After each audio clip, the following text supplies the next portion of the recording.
محمدی city centre فتح گڑھ agency road well پورہ سیالکوٹ۔ رابطہ محمد علی 0300613373 محمد عثمان 030061711415۔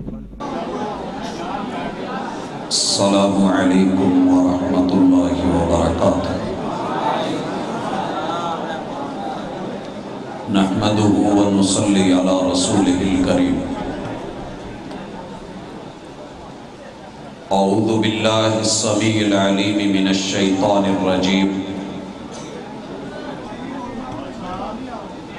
رب اشرح لی صدری ویسر لی امری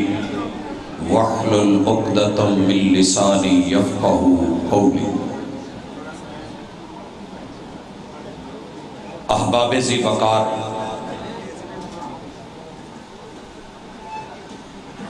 عظمت صحابہ رضوان اللہ علیہم اجمعین کانفرنس کے سٹیج سے آپ کتاب و سنت کی دعوت سن رہے ہیں۔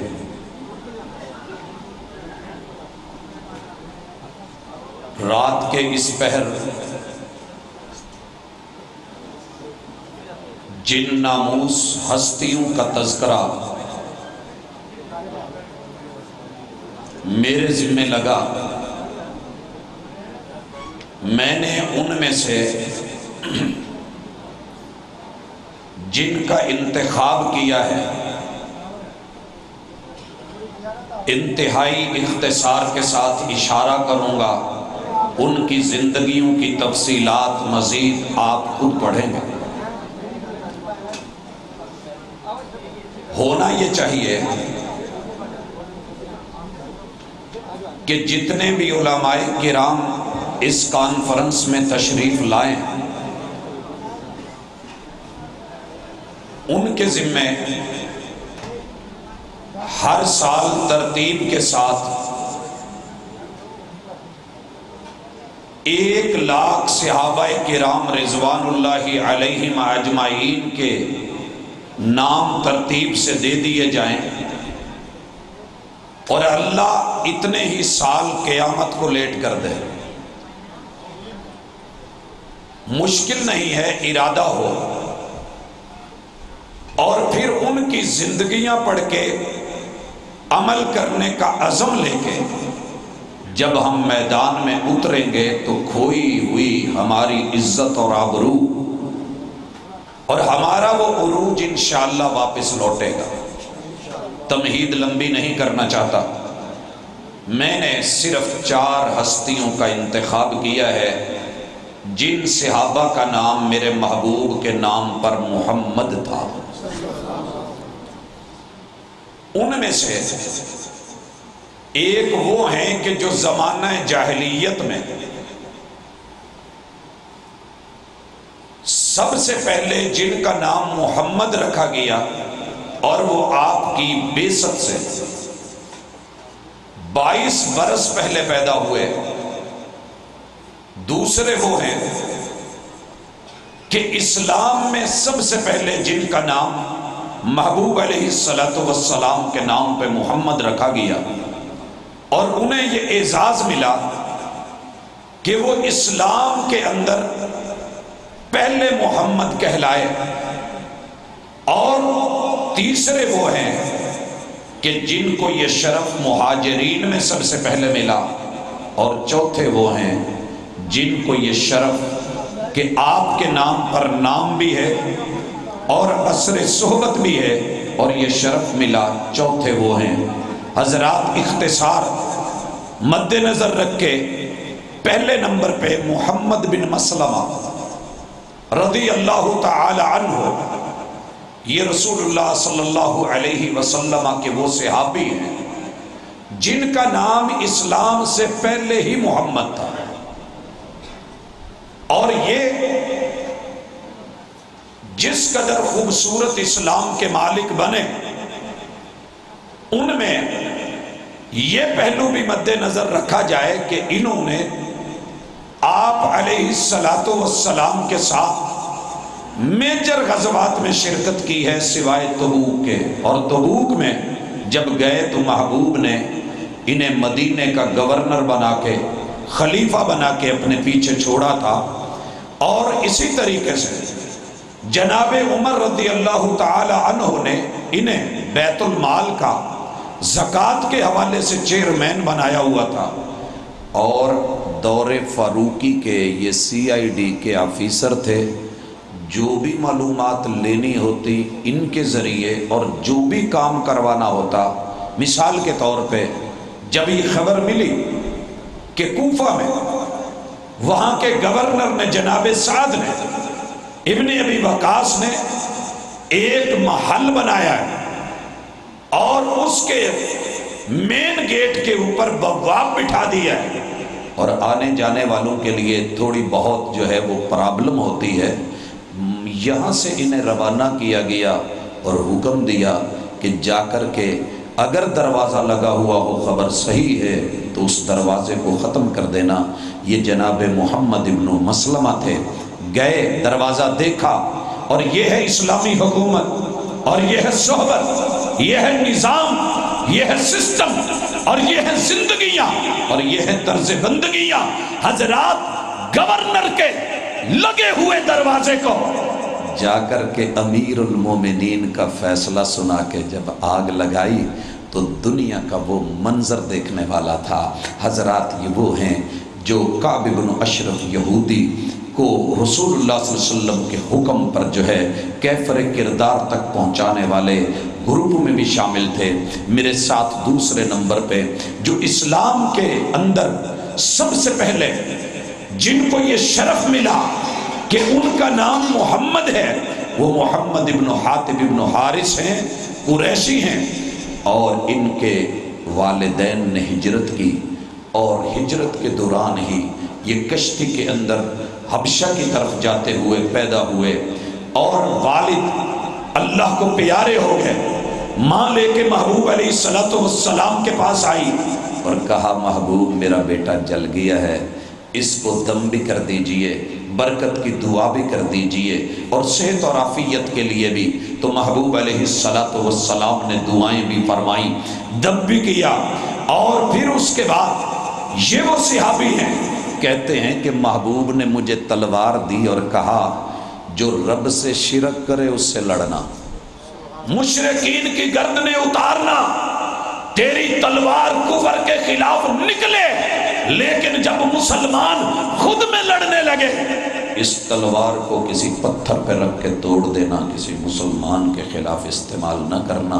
جنگ صفین اور جنگ جمل کے اندر یہ شریک نہیں ہوئے، گھر میں بیٹھ گئے، اور محمد رسول اللہ صلی اللہ علیہ وسلم کے اس پیغام کو میرے بھائیوں آج کی یہ مجلس میسج دیتی ہے اس صحابی کی سیرت سے۔ آپس میں لڑ کر کے کبھی جیتے بھی تو کیا جیتے، حضرات ہار ہے وہ کہ جو اپنوں سے لڑ کر کے جیتا جائے۔ اور اس کے ساتھ تیسرے صحابی جن کو مہاجرین میں سب سے پہلے محمد نام کا شرف ملا، یہ محمد ابن جعفر ابن ابی طالب ابن عبد المطلب، یہ ہاشمی ہیں، اور ان کا یہ اعزاز اور پروٹوکول، باقی باتیں آپ دیکھیے گا پڑھیے گا۔ وقت کو مد نظر رکھتے ہوئے میں صرف اتنا کہوں گا یارو یہ وہ ہستی ہے کہ جناب علی رضی اللہ تعالی عنہ کی بیٹی ام کلثوم بنت علی جو کہ سیدنا عمر ابن خطاب رضی اللہ تعالی عنہ کے نکاح میں تھی، جب وہ شہید ہو گئے تو اس کے بعد یہ سیدنا علی المرتضیٰ کی لخت جگر جن کے نکاح میں آئی یہ وہ محمد ہیں ابن جعفر، اور چوتھے نمبر پہ محمد ابن انس ابن فضالہ ہیں۔ حضرات یہ رسول اللہ صلی اللہ علیہ وسلم جب مدینے میں آئے تو کہتے ہیں میری عمر جو تھی صرف 2 ہفتے تھی، 2 ہفتے۔ انصار میں سب سے پہلے جن کو اعزاز ملا اور محمد رسول اللہ صلی اللہ علیہ وسلم کے پاس جب لائے گئے، آپ نے خود کہا اس کا نام میرے نام پہ رکھو، لیکن کنیت میری نہیں رکھنی، نام محمد رکھ دیا گیا۔ ابن انس ہیں، والد بدر میں شہید ہو گئے، اور حضرات میرے رب نے اعزاز دیا ہے،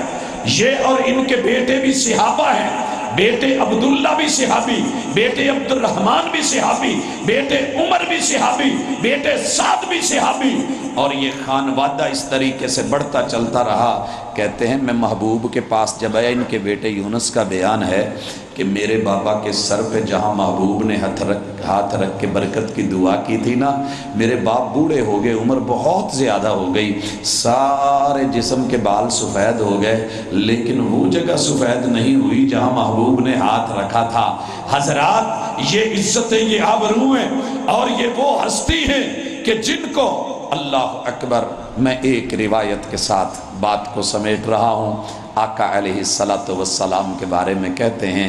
آقا ایک دن پہاڑ کے اوپر آ کے چٹان پہ بیٹھ گئے، اور ساتھ میں جناب ابن مسعود رضی اللہ تعالی عنہ اور حضرت معاذ ابن جبل کو بٹھایا اور کہا نا قرآن سنائیے۔ قرآن پڑھا جانے لگا، اس سے ماقبل بڑی تفصیلی گفتگو ہو چکی، اور جب وہ سورہ نساء کی اس آیت پہ آئے فَكَيْفَ إِذَا جِئْنَا، یہ لفظ ہم نے پتہ نہیں کتنی مرتبہ پڑھے ہوں گے، کتنی مرتبہ پڑھے ہیں۔ رب کا قرآن کہتا ہے، پڑھا جا رہا ہے، وہ منظر کیا ہوگا جب ہر امت کے خلاف شہادت آئے گی، وَجِئْنَا بِكَ عَلَىٰ هَٰؤُلَاءِ شَهِيدًا، اور ہم آپ کو تیری امت کے حوالے سے محبوب گواہیوں کے لیے لائیں گے۔ محبوب علیہ السلام اتنا روئے کہ آپ علیہ السلام کی ہچکیاں بندھی، اور یہ محمد فرماتے ہیں رضی اللہ تعالی عنہ کہ میرے محبوب کی داڑھی مضطرب ہو کے ہلنے لگی اور جبڑے ہلنے لگے۔ حضرات ہاں انہوں نے محبوب کے ساتھ حج بھی کیا، اور بعض روایات میں ہے کہ فتح مکہ میں بھی چھوٹی عمر میں ساتھ شریک ہوئے۔ اللہ تعالی ان لوگوں کی زندگیوں کے اندر بڑے لمبے چوڑے اسباب، لیکن وقت کو مد نظر رکھ کے اپنے مہمانوں کے لیے جو ہے باقی وقت کو بچانا تاکہ ان کی گفتگو کھل کے ہو سکے۔ میں نے یہ بات زیادہ مختصر کیوں کی ہے کہ جناب یہ ہستیاں ایسی ہیں کہ ان کے لیے اپنے گھروں میں ذرا کبھی کبھی قرآن سینٹر بھی بنا لو، حدیث سینٹر بھی بناؤ، اور حدیث حال بھی ہو، سیرت حال بھی ہو،